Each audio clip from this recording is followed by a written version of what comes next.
我现在在213的国道上面啊，我昨天晚上就要这个地方露营的，环境真的超棒。我身后这条江呢就是岷江，我不知道大家有没有注意到一个小细节啊，就是我下摆这个地方有一个麦克风。大家看我现在的发型啊，这边的风特别大，我不知道你们能不能听到那个风噪的声音。以前我录像呢都是没有任何的收音设备的，所以录出来的声音会比较嘈杂。今天这期视频呢，我正好想测试一下我新买的这个收音设备，它的那个收音效果怎么样。再给你们看一个啊，这个地方有牦牛，是可以拍照的。老板说10块钱一个人。我之前在青海湖的时候也看过这个牦牛，但当时拍照是20块钱一个人。我现在呢，就打算去茂县，去吃那个重庆小面。到那个地方估计声音也挺嘈杂的哈，面馆里面。我再测试一下这个收音麦的效果怎么样。Let's go， 出发吧！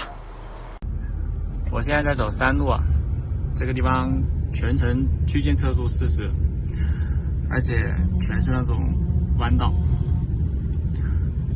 我现在呢跟着一个大车，而且对面经常来车，这个地方弯特别多。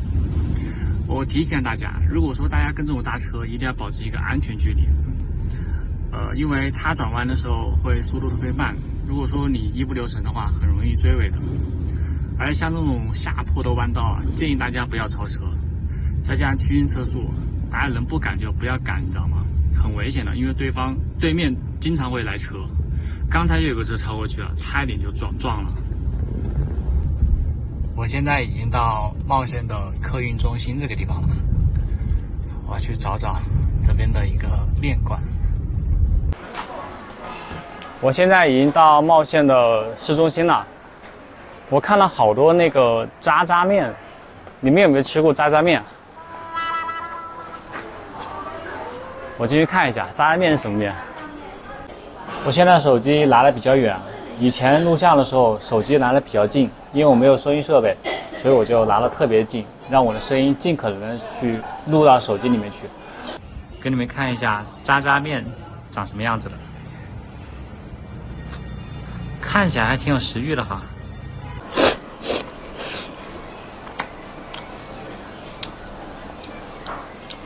我不知道大家看完这个渣渣面之后，你们觉得这个面很像那个炸酱面。本来我是来吃那个重庆小面的，可是没找着，但是看到好多这种渣渣面，来尝一下，味道不错。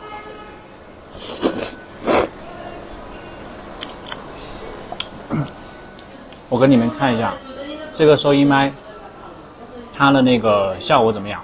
因为现在呢环境还比较安静，已经过他们饭点了嘛，所以我用手机，我就放一首歌吧。现在我的手机离我的距离大概有个就这么宽，这么宽。我现在放一首歌。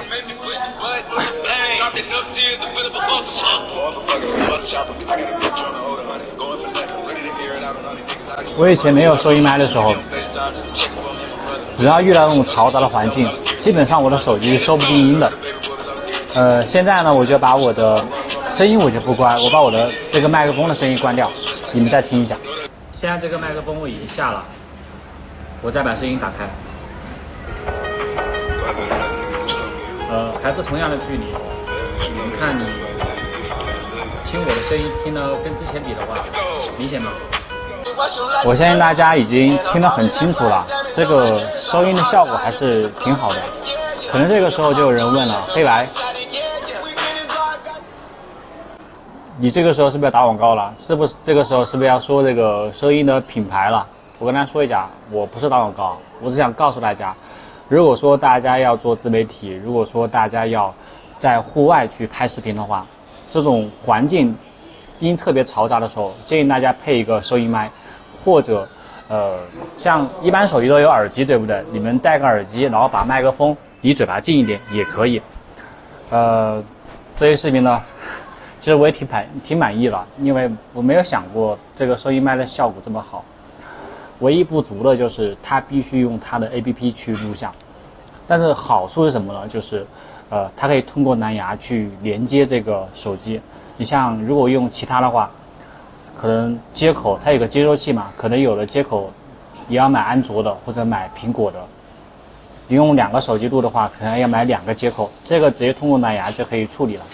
我相信也有很多人已经猜到这个品牌了。如果说这个品牌看到我这个视频呢，我希望你们可以把这个 APP 就录像的这个 APP 再升级一下。收音麦确实不错，就是这个硬件，这个软件我觉得一般，你知道吗？好了。